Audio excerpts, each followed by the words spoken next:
like to call to order the Joint Health and Human Service and Records and Public Safety Committee meeting of July 19th, 2023. Please rise for the Pledge of Allegiance. Pledge allegiance to the flag of the United States of America and to the republic for which it stands, one nation, under God, indivisible, with liberty and justice for all. Moving on to item 3, can I get a motion to adopt the agenda? Motion by Romano to adopt the agenda. Support Van Sickle. Motion of support. Any comment? Please call the roll.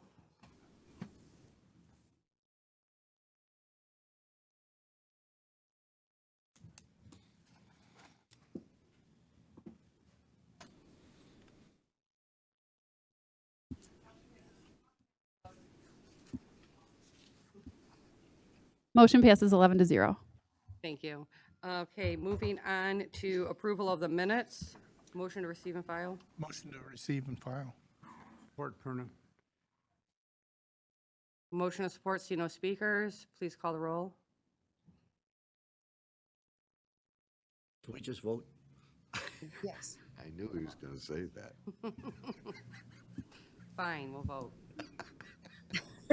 Motion passes 11-0. All right, moving on to item 5. This is the first public participation for anyone that wishes to speak on any agenda item. They will be given 3 minutes. So if anyone wishes to speak, they can have the podium at this time. Seeing none, we'll close the first public participation. And moving on to item 6, Health and Human Service Committee presentations. Item A, can I get a motion to receive and file the Veteran Services 2023 second quarter report? So move, Hall. Support Van Sickle.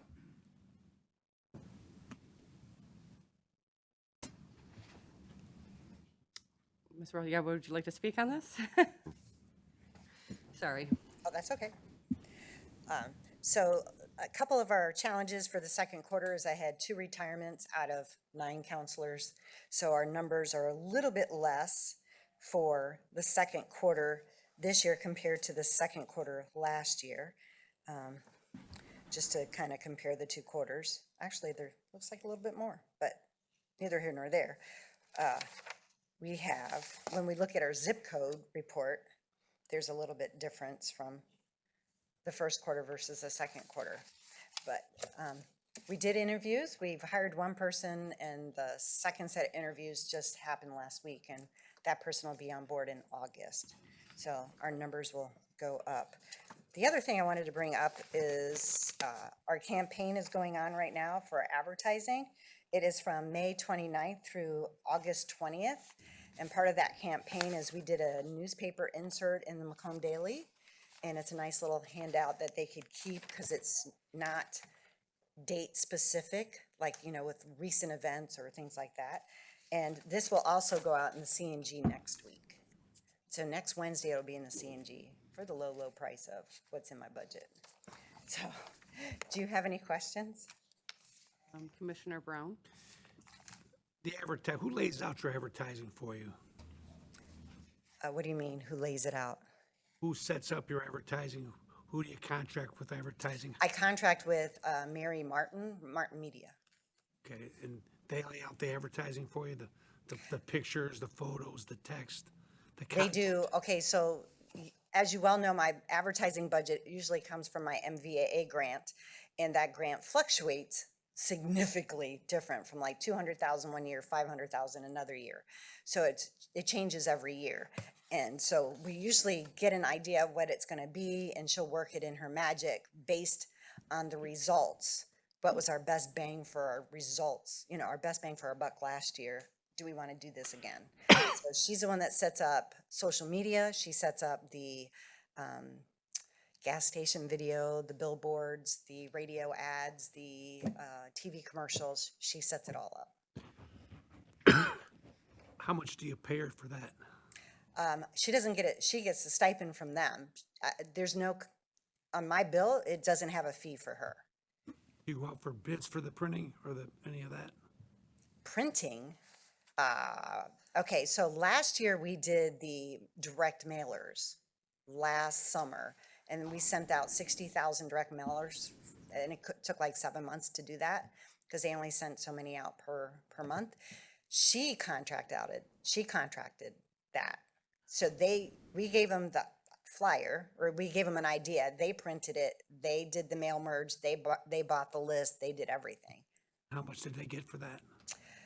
60,000 flyers were around $50,000. And that including the mail, that included adding the postage, that included everything. So if Oh, I did it reviewed- myself, it would be more than that. Is that reviewed by your board? Yes. My board reviews all of this. My board approves the advertising campaign. All right, very good. Thank you, Mr. Chairman, or Mrs. Chairman, sorry. Thank you. Not seeing any other speakers? Please vote.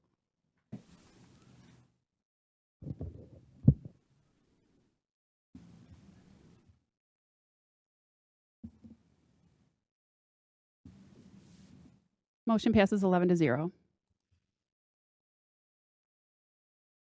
And now we'll move on to item 7, starting with item A, budget amendment for veteran services, increase special needs fund for $100,000. And Laura, if you could, if we get a motion to move to full board, So move, Hall. Support, Romano. motion and support. Laura, thank you. Okay, so we did a review when the budget came out to work on your budget in the last, 3 or 4 weeks. We did a review, and we noticed that my Veterans Commission, who approves the local relief fund cases, have over-exceeded their budget. So it's June, and they've already spent their whole budget for the whole year, plus an extra $1,000. So I need to move some money from our fund balance for their expenditures. And of course, this is the emergent need grants, so we don't know how we're gonna forecast. The last few years, there's been ample amount of SARA dollars, federal dollars, COVID dollars. There was ample agencies giving out free help. Now, there isn't any. And so now it's us, and they're coming to us. And we're doing the best we can, but it just, when I did a review, I just kind of noticed they've already spent it. So that's what it's for. The special needs, what we call the emergent need grant. Oh, okay, Commissioner Van Sickle? Thank you. Good afternoon. What is the budget number they exceeded? The budget for last year, the budget for this year was 120,000, and they were, when I pulled the report, it was like 121. So you think 100 will be enough for the, It better be. good answer. Thank you, It Chair. better be. Thank you, Commissioner. That means they're spending, we've never spent 200,000, ever, since Well, I've been who here. watches that? They don't. I do. I do, and my secretary does, because we do the quarterly reports. But what they spend, they spend, if a veteran's in need and they all agree that this is a one-time emergent need, they're gonna approve it. And then it's up to me to figure out how to pay it and where I'm gonna move the money from. So, Okay, thank you. Thank you, Thank Chair. you. Commissioner Brown? Give me some examples of emergent needs. an emergent need is a one-time need. So we see a lot of folks with car repairs, home repairs, they're late in their rent. They don't have to have eviction for the rent. So we also have the trust fund that we locally can approve up to $3,500, and that's a pot of money from Lansing. So we have a separate committee that does the trust fund, and we have a separate committee for the relief fund, which is our Veterans Commission. The trust fund, so if a veteran is eligible for an emergent need based on his service dates, we're gonna send him to the trust fund first. But he or she can only go there once every 2 years, because that's their state requirements. Or it's considered repetitive, and they have other rules that they have to abide by. So we look at, sometimes people will come in or a veteran will come in and they need $4,500 in car repairs. And the trust fund will pay $3,500 if the relief fund pays, the extra $1,000. So they kind of make a handoff. If the trust fund's gonna approve it, usually our relief fund will approve it to pay the difference if they're, taking a bite of the pie. We also require people to go to, anybody who's coming to us, we require them to go to DHHS first to get their denial, or depending if they're eligible for DHS, emergency relief, they have a limit. let's say you have an electric bill. Well, they have a limit on how much they can pay on the electric bill. It is not uncommon that we see people walking in with $10,000 electric bills. Just saying. 10,000, we've seen, lately, it seems to be the roof. Emergent needs for roof, emergent needs for some modifications for the home, you know, for a widow, not a veteran necessarily, but maybe a widow that's on a very small fixed income. And our goal is to keep people in their home, not make them move because they have a roof leak or they have, you know, some type of leak. But on average, it's on my report on average, how many. So just in this last quarter, we had 11 people receive funds, and the total amount was 57,000. If you look at what they spent last year at the same quarter, it was only 12,000. So the committee meets twice a month, and we can have anywhere from two cases to 6 to 8 cases. Once again, you know, we also work with, we work with Macomb Community Action. They have the SSVF, Supportive Services Family, it's prevention of homelessness, and they can pay so much, and what they don't pay, they'll come to us to pay the difference. So it's really helping people that are in an emergent need situation to get on their feet again, and it's a one-time good deal. Is there income eligible? What's the income level? It's not like DHHS's income eligibility or SSVF has a specific, you know, you have to be, 100% of the poverty level or something like that. Ours is not like that. They'll see people with 5,000 in income and they have 5,000 in bills. You know, could be daycare, could be whatever the bills are. But we look at the whole person. We've seen folks with $10,000 in income and still granted an emergent need. We've seen folks with $800 in income a month. So every case is specific. It's not necessarily based on how much money they make. It's based on, are they eligible for the program, and are they as I say, are they a repeat customer? You know, how many times have they came back? Because our relief fund can help twice a year to the same person. Usually not the same thing. Might be car repairs this time, it might be rent next time. But it usually comes with an emergent need, such as, I just buried my mother, I had to pay for the funeral, now I need help with rent. Or I just paid for a roof repair, now I need help with rent or mortgage because I used my mortgage money for my roof. So do you say it's an anomaly to have such a large spike in demand for that fund this year as opposed to prior years? We had a large request for funds probably in 2009, 10, and 11, when a lot of folks were laid off and the economy kind of tanked. We had a lot of requests back then, but because I remember this was before I was the director, but I remember people walking in the door and they were on average doing 4 appointments a day, and they would bring 12 to 15 cases every 2 weeks to the committee. So that was those days, whether they got the money or not. But still, I've never seen them outspend their budget. And who sits on that board that allocates the money? The folks you voted in.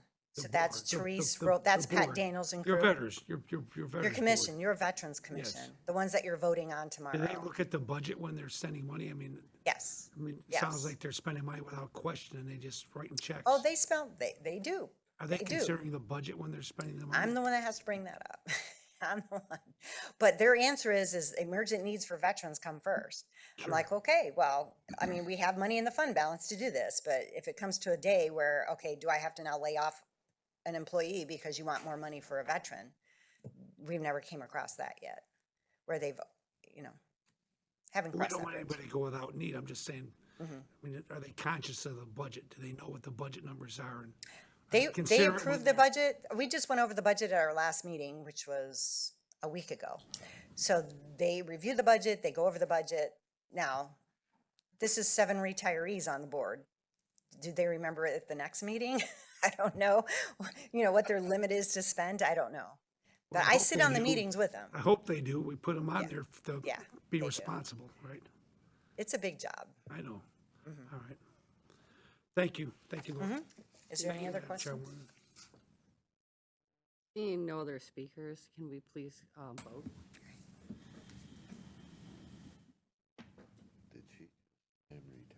Jeez.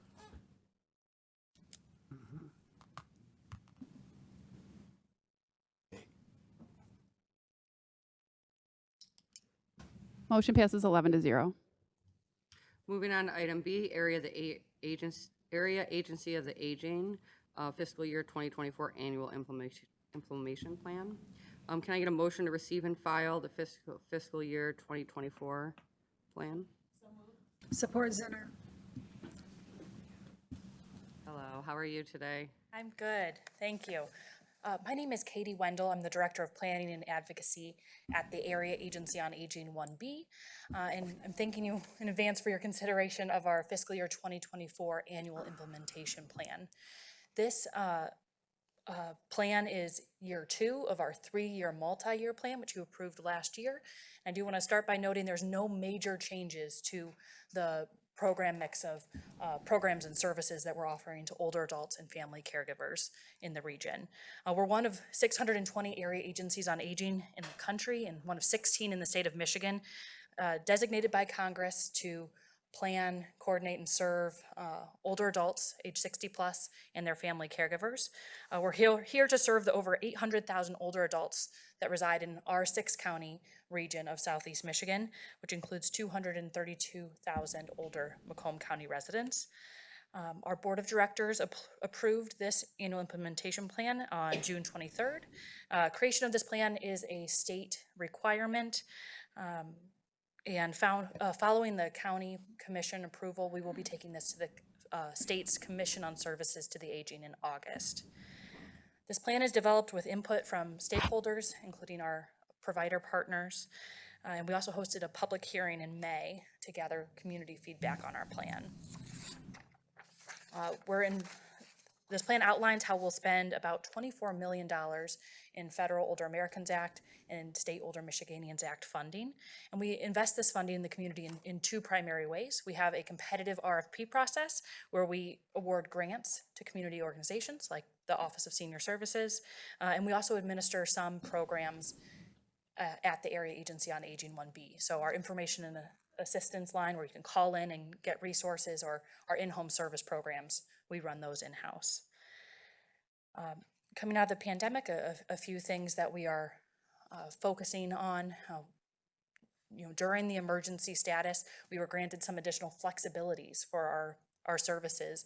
And we learned a lot about some ways that those programs and services can be modernized. So both the federal government and the state are looking at some of the service standards and bringing those up to date. One thing that we are looking at is making sure our advisory council, which is an advisory board, not a decision-making body, is able to meet virtually to make sure we get participation from all 6 counties.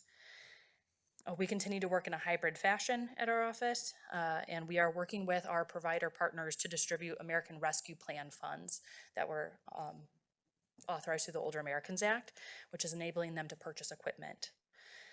A couple of things for our focus for fiscal year 2024. We continue to focus on advocacy. One issue that has had increased attention right now is supporting the Long-Term Care Ombudsman Program. And that's a program that supports elder rights of individuals in licensed long-term care facilities. And we really lag behind other states in access to that program due to funding constraints. We just republished our award-winning Connect resource guide. So that's a magazine that you can access online or in print. It has lots of articles of interest to older adults and caregivers, and has county-by-county resource guides. So that's available online at aaa1b.org/connect. And on that page, you can also order mail copies to be sent directly to you. If any of you would like a box to distribute in the community, we can do that. But we're hoping that you're starting to see those out in community organizations and libraries, because we've been sending them to all of those community partners. And we continue to complete required trainings to make sure our programs and services are inclusive and welcoming to all. And with that, thank you for your consideration of our fiscal year 2024 annual implementation plan. And I'd be happy to answer any questions if you have them. Thank you very much. Seeing no speakers, I will vote. Thank you. Say goodbye.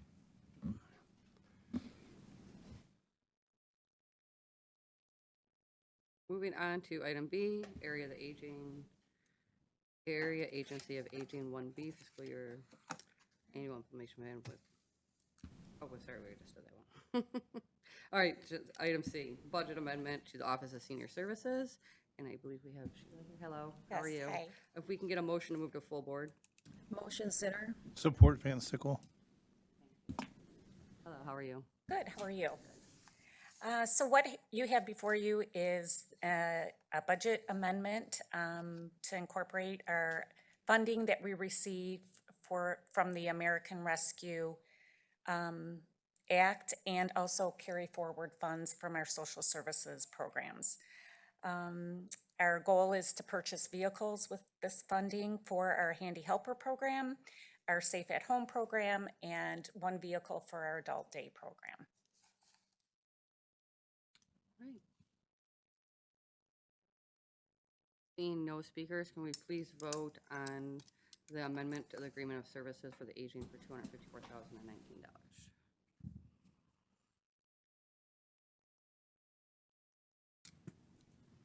Motion passes 11-0.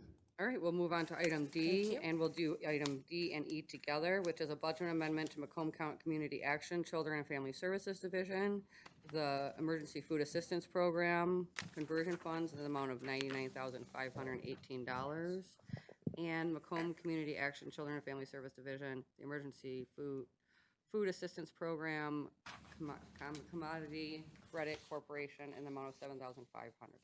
Hi, Linda, how are you? Motion to refer to full board. Support. Good afternoon. The item before you, the first one for the $99,518, is an increase in the Children and Family Services budget from the USDA, which basically funnels through the Emergency Food Assistance Program. This funding is to support operational expenses associated with the distribution of TEFAP foods throughout Macomb County. I'm happy to entertain any questions.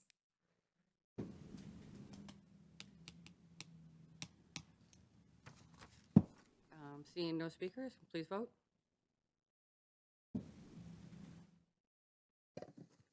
Thank you.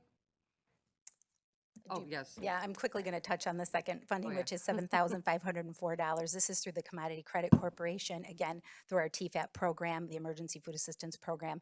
These funds are also an advance in order to support the distribution of those foods, which is this Commodity Credit Corporation TEFAP food distribution. All right, thank you. Thank you. Motion passes 11-0. All right, and now we'll move on to items F through H. Motion to recommend to full board. Oh, I'll read them too. Budget amendment, Macomb Community Action, Great Lakes Water Authority, Water Assistance Program, in the amount of $817,626. Budget amendment, Macomb Community Action, Low Income Hot Water Assistance Program, $975,519. Budget amendment, Macomb Community Action, Low Income Home Energy Assistance Program grant in the amount of $50,100. Hello, Ms. Cook, how are you? Chair, thank you. Good afternoon, Commissioners. Do you just want me to touch on each of the three then? Yeah. Real quick? Okay. The first one is a budget amendment for the Great Lakes Water Authority for our RAP program. This provides water assistance for low-income Macomb County residents as well as conservation services. The second one is a budget decrease in the amount of $975,519. That is for another water program. The state is recollecting this money and redistributing it under a new program that will be coming out in the fall. They found that this particular grant fund, when competing with so many different water funds, a lot of people weren't taking advantage of it, and it was kind of arduous for customers as well. And then the third one is simply an increase of $50,100 for our LIHEAP program, which supplements our weatherization program where we help weatherize homes for folks. Thank you. Commissioner Sabatini? Thank you, Chair. Can you talk a little bit about the GLWA grant? I looked at the details in here, and primarily it is operating expenses, personnel, basically primarily for a consultant. Is the amount that we're approving today, the $817,000, is that all going towards low-income families for their water? Yes, yes, and we are considered the consultant in that. We are? Yeah, we're the contractor, yeah. Okay, so we're allocating those funds based on those criterias or that breakdown for the county to Correct. administer the grant. For Macomb County residents, yes, sir. Perfect. Thank you. Thank you, Chair. I do have one quick question about that also, about the RAP grant. Approximately about how many people do you think apply for that every year? Well, again, there's a lot of competition, you know, with all of the different water programs, that being one of them. That one, you can get help with arrears going several months back. You can get help going forward, but only in the amount of about $25 a month going forward. And it also provides conservation services where we can do minor plumbing repairs to help people conserve water, you know, if they have problems with Like leaks plumbing and where they're stuff like using a that. lot of water. We probably had 400 to 500 people apply for that last year. Okay, all right. And so you guys do approve, like, if like someone's water just like happens to have like really extreme water bills to like go out, do you, I guess my question is, do you have people that go out and help diagnose the problem? Yes, we have inspectors Okay. on staff that do water audits in Okay. addition to other services that they provide, yes. I mean, I know like living in an older community with a lot of houses that have older plumbing, a lot of times that is the issue. Like, Sure. you know, so. Yes. All right, thank you. Anyone else? Seeing no other speakers, can we motion to move these items to full board? Or vote? Sorry. All right, we'll move on to item I. Thank you, Commissioners. Oh, thank you. Agreement with Turning Point Incorporated for a forensic nurse examiner program in the amount of $50,000. Can I get a motion to move this to full board? Board. I have motion and support. Hello, how are you? Good afternoon, Chair and Commissioners. How are you all doing today? So I bring forward a motion to approve the contract. As you recall, Turning Point did a presentation late 2022. This board appropriated additional funding in the amount of $50,000. This is the contract that reflects that new amount of $50,000. We also implemented a fee-for-service reimbursement model that Turning Point will be billing us on a monthly basis, and we will reimburse up to $50,000 based off of those services provided by Turning Point. Happy to answer any questions you might have. Seeing no questions, please vote. Oh, sorry, Commissioner Brown. Yes, what's the capacity? They've been providing us this service for a long time.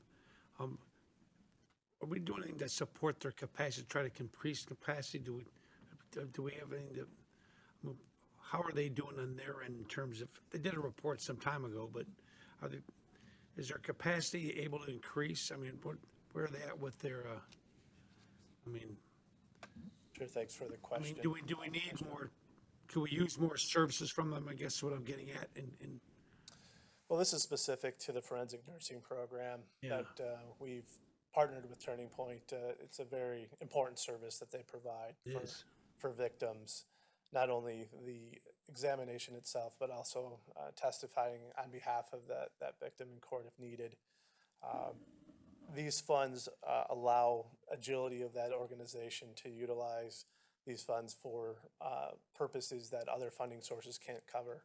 So in your question, I think it does increase their capacity to potentially do more services.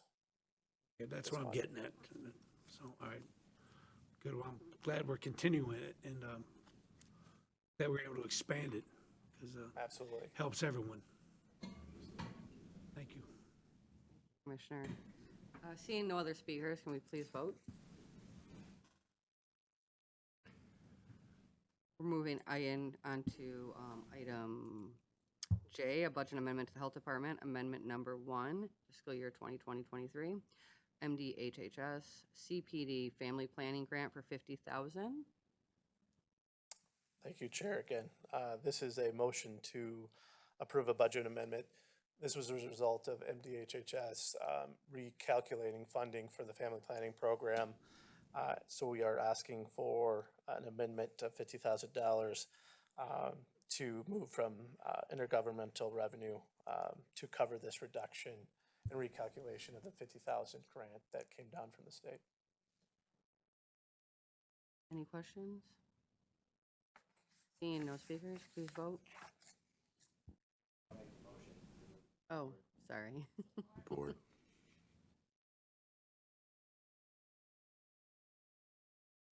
Please call the vote.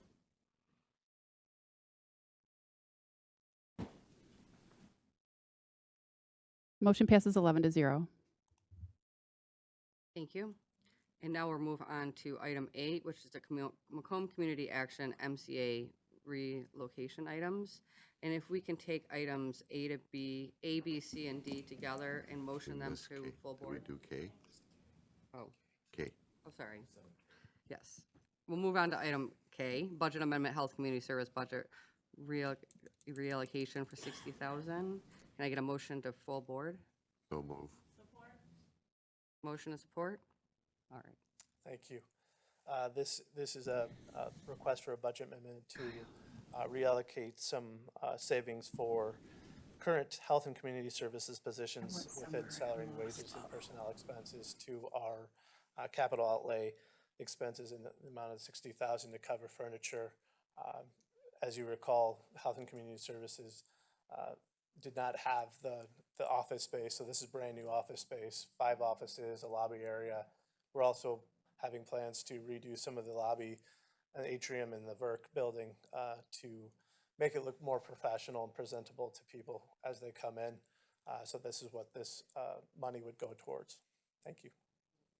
Anyone have any questions? Please vote.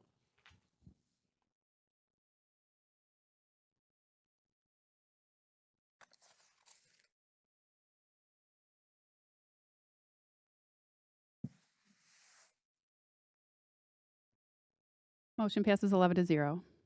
Thank you. Thank you. Now we'll move on to item 8, Macomb Community Action MCA relocation items. And we'll take items A, B, C, and D at this time. Can I get a motion to move those to full board? So moved. Support Zinner. We have motion and support. Hi, Vicki, how are you? Good, how are you? Good. Hello, Commissioners. Nice to see you again, of course. Okay, before you, we were here a couple months ago, I think, when we first asked for a budget amendment for, most of the items are related to moving MCA and some of their programs out of the Washington Elementary FRC. So this is asking for the remainder of the $4.5 million that was set aside in the capital funds for that, as well as essentially demoing the vacant juvenile court for use potentially by other county departments. So within the budget amendment before you today, some of the highlighted items, we're looking for the 3.8 million roughly in this budget amendment. The largest amount of money right now is going to go towards the purchase of Faith Christian School, which is for the 1.5 million. And then essentially the remainder of the money will be to complete the rest of that building with paint, carpet, various renovations. We know there's some issues that they have with the fire protection system, doors, things of that nature. So that will be used for that money. We also then have, as related to the juvenile court building, same type of demolition type of items, and looking for doing paint, carpeting in some cases, and getting some estimates for ideas within that facility. You'll note later on the agenda, you have a different budget amendment and item related to the security system and access for Faith Christian. So that's the bulk of the large budget amendment item. Again, money is covered within the capital plan. Item B is for the actual purchase of the real estate for Faith Baptist Church. I think long before I came on board, MCA was looking for a facility. I know even under Ernest Covey as director, he had looked extensively along with Linda Azar for a facility to move in, especially for our Head Start program that this building will be used for. And we've been working with and negotiating with Faith Christian for some time now. We came upon the agreed upon price of 1.5 million. We did not start out there. It was 2.1 is what they were initially looking for, and in negotiations went back and forth, and today we're at the 1.5 for the purchase of that property. Item C is related specifically to the IT items for Faith Christian. First is a budget amendment for, again, security system. We're looking for access system, the normal county system for ID badges, and that to be utilized, as well as camera system. Budget amendment in the amount of $110,225 for Metro Technologies to perform that is item D. So C and D go hand in hand. And with that, I can take any questions. Obviously, we have Corp Counsel here to answer anything. Linda Azar's here.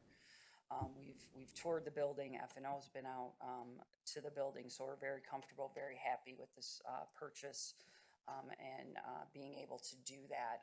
I'd also like to mention is for the purchase, the 1.5 million MCA will be able to pay the county back. So essentially, they will lease the building from us over the course of 10 years. Their funding source doesn't allow them to directly buy facilities, so the county will buy the facility, and then we will work the payment for the actual purchase over the 10 years. They will handle routine maintenance through Head Start funds as it allows, just like they do now over at their current site. So with that, I will take any questions. Thank you. Commissioner Van Sickle? Thank you, Chair. Good afternoon, Vicki. Hello. All the items were bid out, I assume?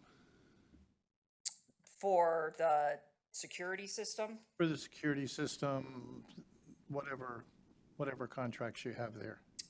yes, some of those we have not started yet, but yes, they will be if they need to. The Motor City is our normal vendor, as Jacob's explained before, that does all of our camera systems and access system within the county. So Was that one bid out? I don't believe so, not individually. I believe it's based on pricing that we have for Motor City already. Okay. I'd like to see things bid out in the future. On the ones that were bid out, did you have any trouble with not many vendors? I think the only one we bid out was the item that we brought for the carpet, and we used a purchase, a consortium for that item from another locale for that. So again, we haven't had to bid anything out. A lot of the work has been done by FNO internally for the items that we've spent so far.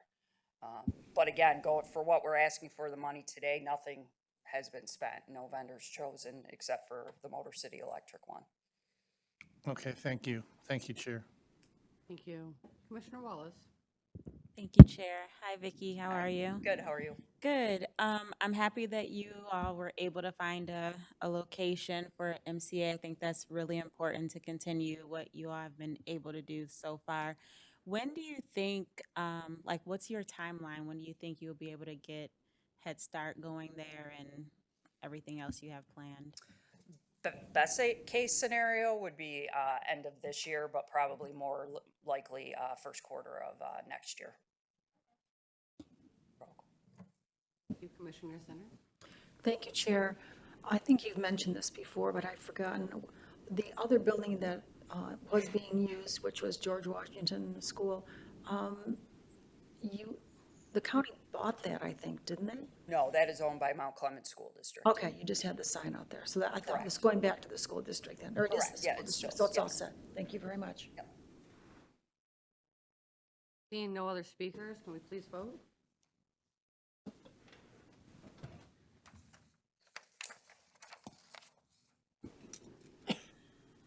Motion passes 11-0. Thank you. Thank you very much. And now we'll move on to Records and Public Safety Committee.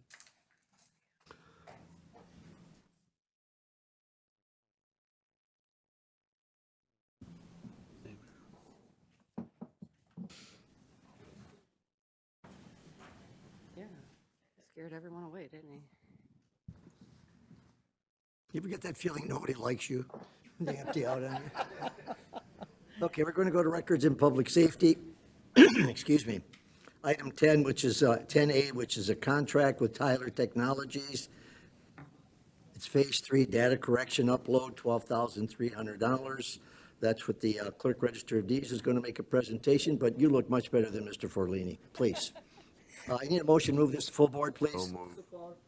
Been moved by Commissioner Hall, supported by Commissioner Grote. Please. Hi, I'm Jennifer Walker, Deputy Register of Deeds, here on behalf of Clerk Register Anthony Ferlini. He had an engagement in Harrison Township, so he apologizes for having to skedaddle. I am here with, it's exciting to me because I'm a nerd, but Phase 3, which is the final phase of Tyler, our current software vendor, and our Track Index project. So what this portion is when they get the cleaned up data from our millions of records from Property Insight, they will be loading it into our system, which then makes it available to search by. And when we get the integrations in search and indexing, it makes it available to expand what you can find in search and also to validate the information that we index on documents. Any questions?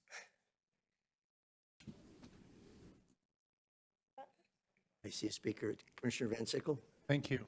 Good afternoon. When they're done, will there be a training phase? Yes, there's multiple trainings that are actually ongoing now with Property Insight, and then for the search integration, index integration, that will be happening first quarter and second quarter of next year. Okay, good. Thank you. Thank you, Chair. Okay, I see no other speakers. We have a motion and support. Please vote.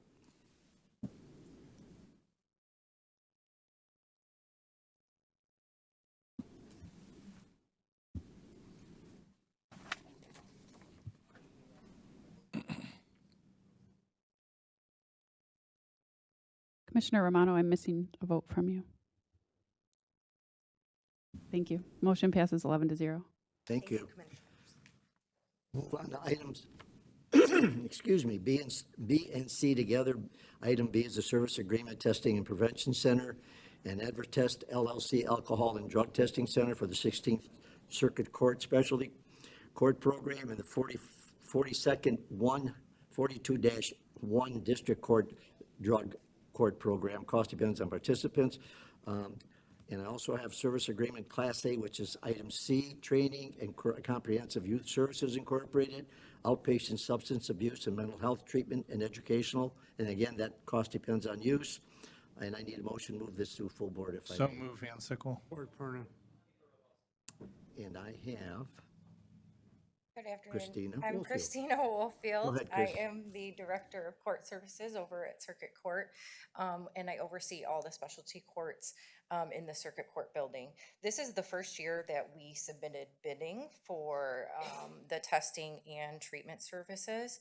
I think with the combination of all of our programs over the years, they've grown quite big, so that process was needed. So at this point, we are just looking to finalize this process so we can get a head start on planning for next year's grant year.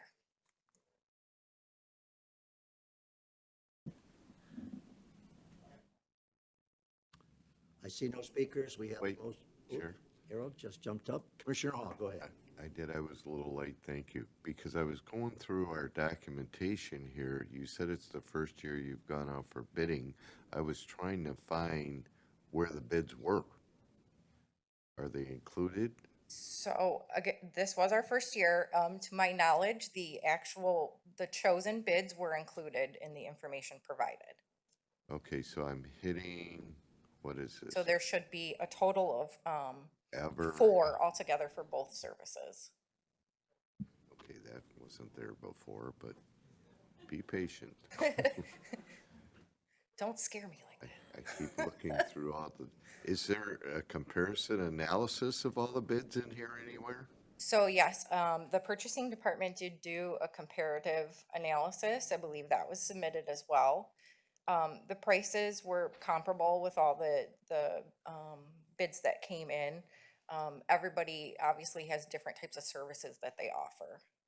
Okay, hang on a second. Okay. Don't go away. You're making me nervous. No, don't get nervous. Okay, so this is the comparison. Okay, now that I've got something to look at here. Thank you. You all set, Commissioner? That's all I have. Okay, I see no other speakers. We have a motion and support. Please vote.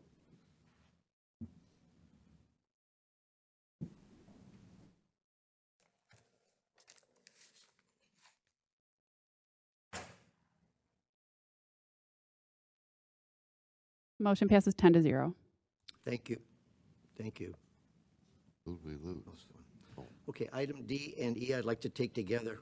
Item D is a budget amendment, emergency management and communication, school risk and vulnerability assessments, $82,000. And the item E is intergovernmental agreement, Utica Community Schools provide risk and vulnerability assessment for $82,000. I need a motion to move this to full board, please. Commissioner Grote made the motion. Commissioner Sabatini supported. Oh, he made the motion, you supported. Thank you. Mr. Lewis. Good afternoon, everyone.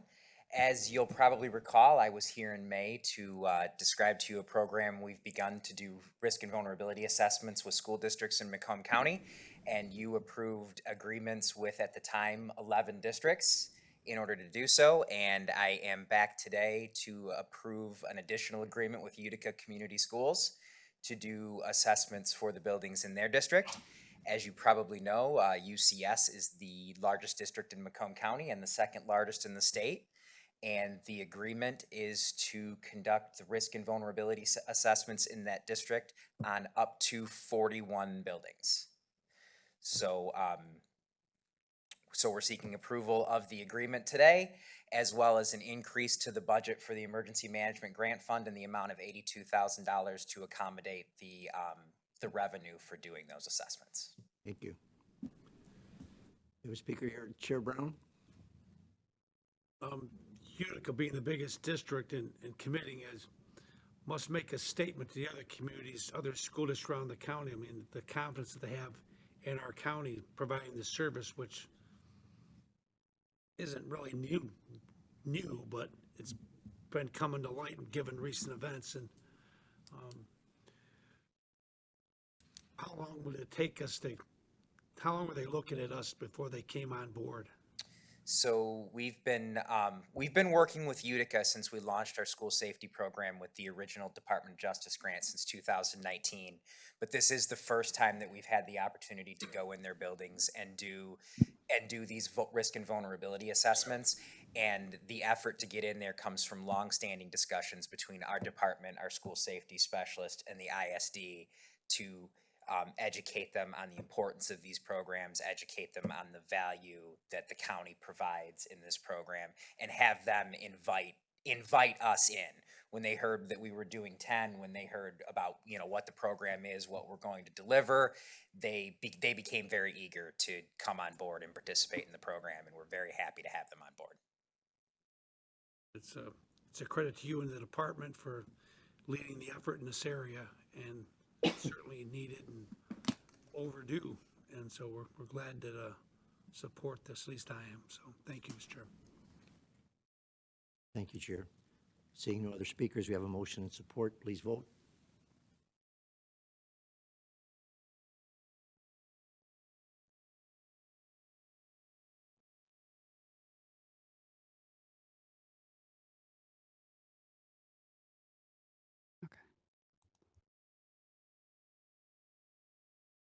Motion passes 11-0. Thank you. I'd like to do F and G together, which is purchase Safeware Incorporated Hazmat Decontamination Equipment for $45,226.62, and purchase Safeware Incorporated Radiation and Biological Detection Equipment for $65,965.70. I need a motion to move this to full board. Support. It's been moved by Commissioner Wallace, supported by Commissioner Van Sickle. Mr. Lewis, you're up again. So these are purchases that we are making for the Macomb County Hazardous Materials Response Team using funding from the Homeland Security Grant Fund. Both purchases are budgeted in the Homeland Security Grant Fund, and the team members have had significant input into which instruments we're going to be buying for them to do these things. These are upgrades from previous capabilities that we have. As you can imagine, technology advances greatly in these areas, and we like to stay at the forefront of our detection and decontamination technologies, and these two pieces of equipment will allow us to do just that. The lowest bid and the vendor that we've chosen to go with for both of these purchases is Safeware Incorporated, and I believe the detection equipment was $45,226.62, and the or I'm sorry, the decontamination equipment and the detection equipment was $65,965.70. So we are seeking approval of both of those purchases so that we can issue purchase orders to Safeware Inc. Chair Brown. I didn't see in the back, where will the equipment be stored? So the equipment will be stored with the hazardous materials responders. So our hazmat team is a consortium of representatives from various departments around the county. The equipment will be stored with those operators at their stations. I believe some of the radiological detection equipment is personal protective equipment. So they actually wear it on their belt and it'll tell them if there's radiation in the area and they need to have that stored in a cache on one of the vehicles. I believe those are going to be at Sterling Heights, where I believe that's where the decontamination equipment's going to be stored also. Pretty centrally located. They have a lot of assets. They have the vehicles to roll those out. It's a good place for us to have those stored. Excellent, thank you. Thank you, Mr. Chairman. Thank you, Chair. See no other speakers. We have a motion and support. Please vote.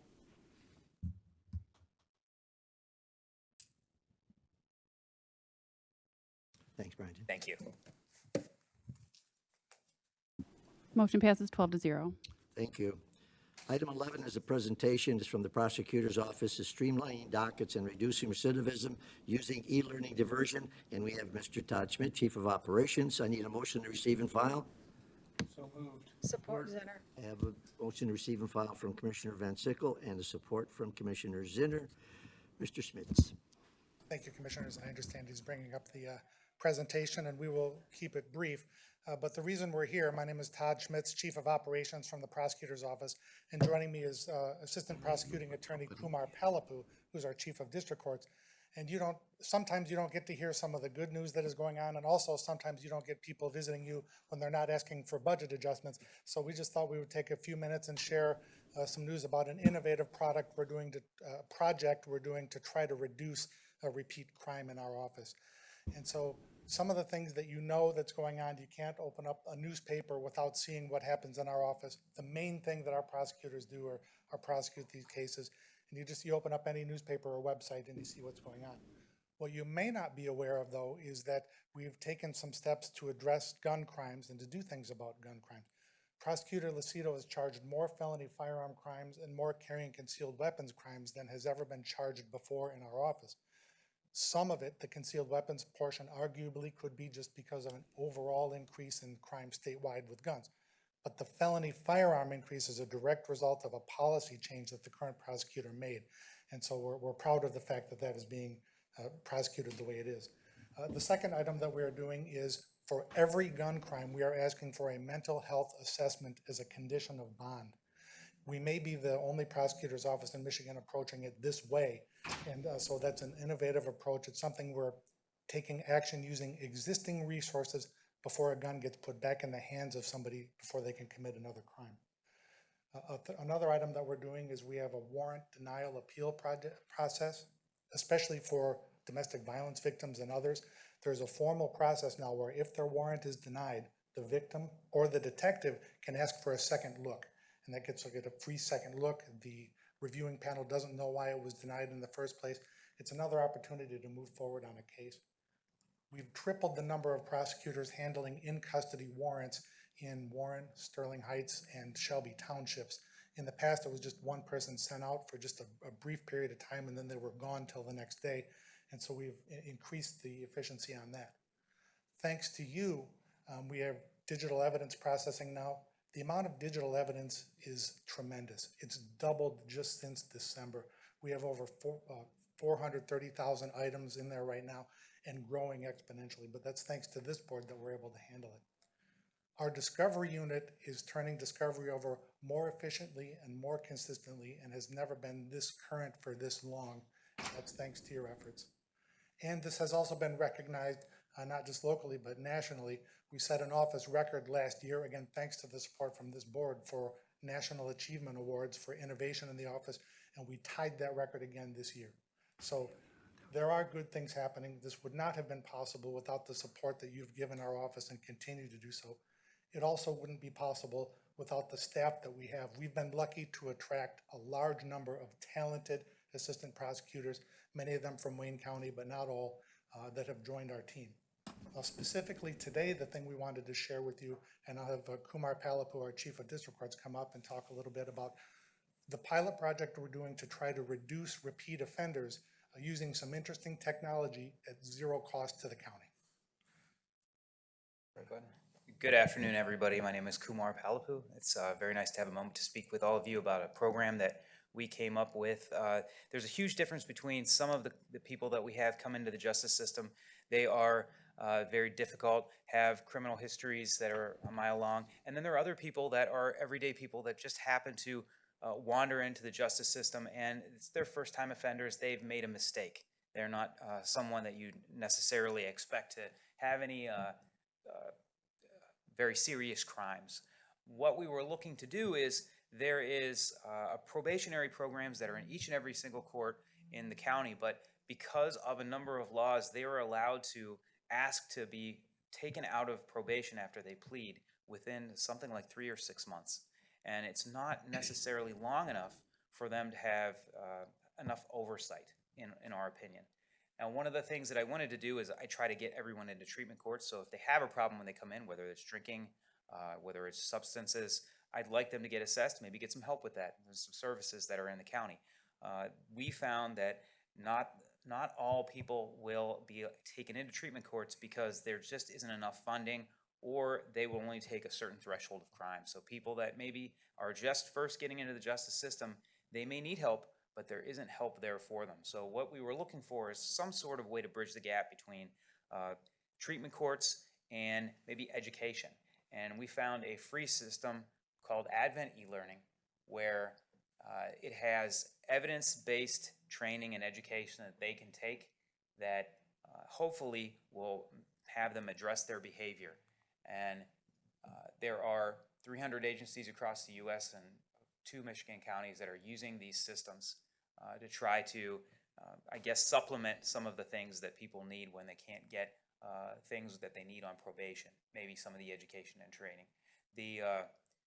Based on the research that these programs work, they actually lower recidivism rates after people take them, and there are some studies that support that.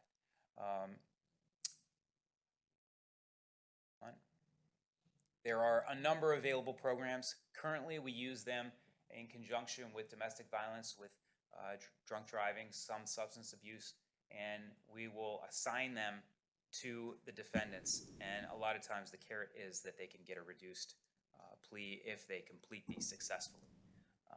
So far, we started it last year, and 2 entered, 2 completed, but we started, I believe, in December, and now we've had several enter. I think these numbers are not correct because there are more just in the past week or so that have enrolled and completed. So one of these things that I really wanted to talk about, and the great thing about it is it's free to Macomb County.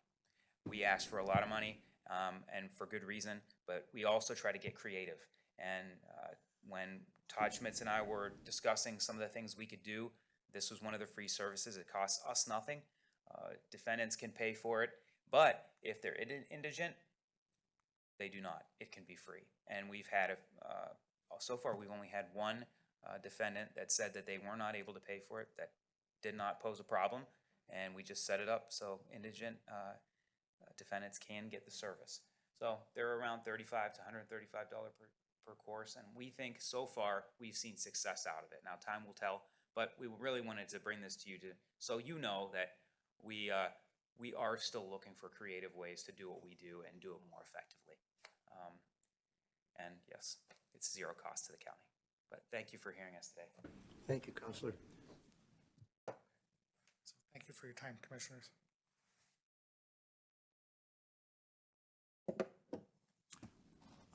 Don't leave. We got some speakers here. Chair Brown, please. So you're involved with the jail project. This is our efforts at the jails to start turning the recidivism around and getting people with mental health and addiction services out of the jail and getting them the help they need. This is what you're doing with this, right? That fits into the whole plan of trying to reduce recidivism. And this is not related to that project, and this is just a very small piece of that massive, is similar to that massive project, but this is completely separate. The idea is the same, though, to stop the revolving door, to stop doing the same thing over and over again, but expecting different results. Now we're trying to do something different so that we can get different results. I will say this, Commissioner, is But that the 53 cases, I think I saw that exited the program, those are people sitting in the jail? Not Or are they- necessarily. are So they those are outside the people jail? that could have been in custody at some point. They may be out of custody and been on bond. The good news is that of those people who have successfully completed this program, not one of them has reoffended yet. Now, it's a limited sample because it's only been last year, so they haven't had a whole lot of time to reoffend. But at least so far, of the people that have been through the program that Kumar's helping administer in the district courts, not one has yet reoffended. Now, that Are story you may be tracking them? You Yes. got- You got ways to track their progress? Yes. 1 year, 2 year, 3 years out? Yes, we do. Kumar, you were going to say something, sorry, I interrupted. one of the things that came up downstairs that we were discussing, and your question led me to think about this, was there is a lot of value, and I know Christina Wolfield was here talking about her treatment courts. And one of the things that I'm hoping with is when the jail is up and that program is going with assessments, is that in a number of other jurisdictions all around the country, that's the onboarding of where treatment courts come into play. When an individual is taken into custody and they're assessed and they're found to either have a mental health issue or a substance abuse issue or an alcohol issue, they're immediately put in contact with the prosecutor of the treatment court, that judge, as well as probation, so that you may be able to give them services very, very quickly and then divert them out of the normal criminal justice system where they are just headed for a trial track, when indeed one of the things that they could get a lot of help with is just taking that over to the side, trying to get them into treatment courts, and then finding some way to maybe either have a reduced sentence, reduced plea, so you take them out of the jail. Because as we know, people don't do well when they have substance abuse issues and they're in jail, so they can often die, and that's a problem. But so hopefully this, as well as some of the other things, will be more connected whenever there are more programs in place to try to get these people out of just sitting in a cell, taking up space, and or get them help before they're out into the community and causing more problems than just going right back in the jail, because it is really a revolving door if they do not get assistance. Thank you both. Thank you, President Prosecutor. Thank you. Thank you, Mr. Chairman. Commissioner Song? Thank you, Chair. Todd, Kumar, thank you so much for the presentation. Really glad to learn that this is no cost to the county, and appreciate all of you for coming up with creative ways to help our residents. Regarding the e-learning, there's no in-person, and are there any issues as far as like access to a laptop or computer, or if they don't have a device, is that something that comes with the course? Have you run into any of those types of issues? Do a quick one, then you can say. So we haven't run into that yet. However, there's two pieces to it. So the first, as Kumar addressed, if a person can't afford the online fee, then we've reduced that barrier, because if they cannot pay, they get it free. So that barrier is reduced. The second barrier is they don't necessarily have to do this one. So if they find any comparable one, whether it's an in-person counselor in the community or any similar program is accepted. But specifically regarding the access or the technology, I don't know if you wanted to add. Really, we're open to whatever works for a defendant that would rise to the level of, I guess, a comparable program, something that we know they're getting educated. If they would prefer in person, then of course many people do, and I do. I would want them to do that, and if they give that to me, I'm gonna be happy with that. But if they don't have access to that, and they really want to do something remote for whatever reason, then we haven't had that issue come, but we would, I believe, be able to figure out an accommodation. There are a number of ways to get around that issue. Okay, that's wonderful that you guys have anticipated that. I know that our libraries are open and they can use computers and internet access too. So my only concern with e-learning is that, we provide that, but it comes with the technology, the equipment, and also the internet access too, which are very important to making sure that e-learning is successful. Thank you. Thank you, Chair. Commissioner Van Sickle? Thank you, Chair. Good afternoon. Is it the judge or somebody in your office who decides what courses the person has to take? With this program, it's me. Whenever I look at whatever their infractions are, and it is sort of a plea resolution type of relationship at that point in time, if I see something that they could take advantage of before I would offer that to them, I'd say, well, how about you complete these types of modules and education, and then come back in, show me the proof that you've completed it, and then we'll be okay. As far as for probation, there are other things, terms and conditions, that the judge can decide while an individual is on probation aside from this. But we've seen that with first-time offenders, there isn't a lot of oversight, and there isn't a lot of education available for people that are new to the system. And really, I want them to be new to the system and then gone. And education usually can help anyone understand maybe some of the things that led them to where they were in that unfortunate, hopefully one-time circumstance. And jumping topics a little bit on the counseling that you require for the gun crimes. I'm not exactly sure politically correct how to ask this question, but do we track the people who the given counselors see as to if certain counselors have more repeat offenders than other counselors, or is that tracked at all? No. Should it be? Sounds like a very reasonable piece of information to have. I can tell you that, again, thanks to this commission, we are getting a new case management system that is a major project that is coming online in about a month. And there will be a much better way to track various weapons charges through that system. And I will absolutely take that back to Prosecutor Lucido to see, can we maybe figure a way to track what you're asking, because nobody has asked yet. Yeah, I just know that we're all different. We all have different skills, and some of us are more talented at some things than others, so we may be able to weed out the weak links. Thank you. Thank you, Chair. Commissioner Zinner. Thank you, Chair. In regard to what you said about someone losing their gun privileges and then finding out that they think they should not have lost their gun privileges or had their gun taken away, and they can go before a panel. You started that out early in your conversation. No.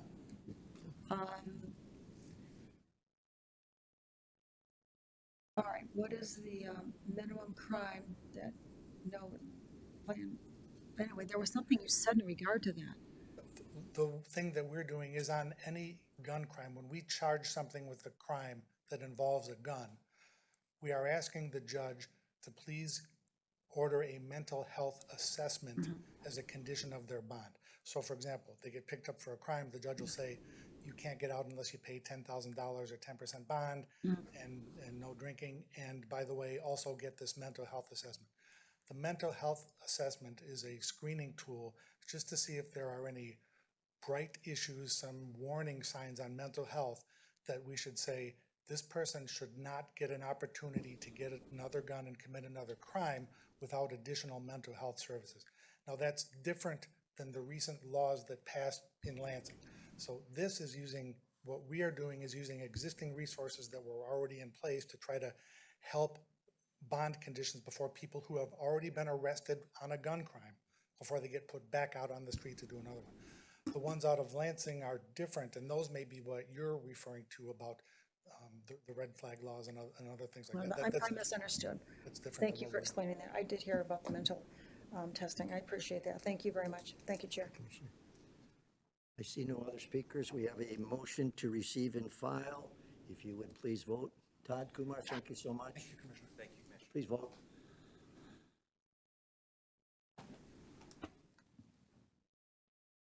Motion passes 12-0. Thank you. Item 12 is public participation. This is the opportunity for the public participation. It's for those who wish to speak for a maximum of 3 minutes on any issues.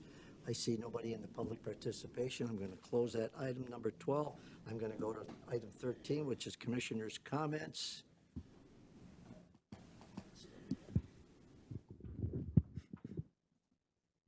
Commissioner Wallace. Thank you, Chair. I just wanted to, again invite you all out to the human trafficking town hall that I'm having tomorrow. It's in Mount Clemens at Carnes Center, starting at 6 p.m. It will most likely last an hour. And then I wanted to let you all know that I've already signed us up for the Christmas parade in Mount Clemens. So we're getting Alright. started We early. saw that.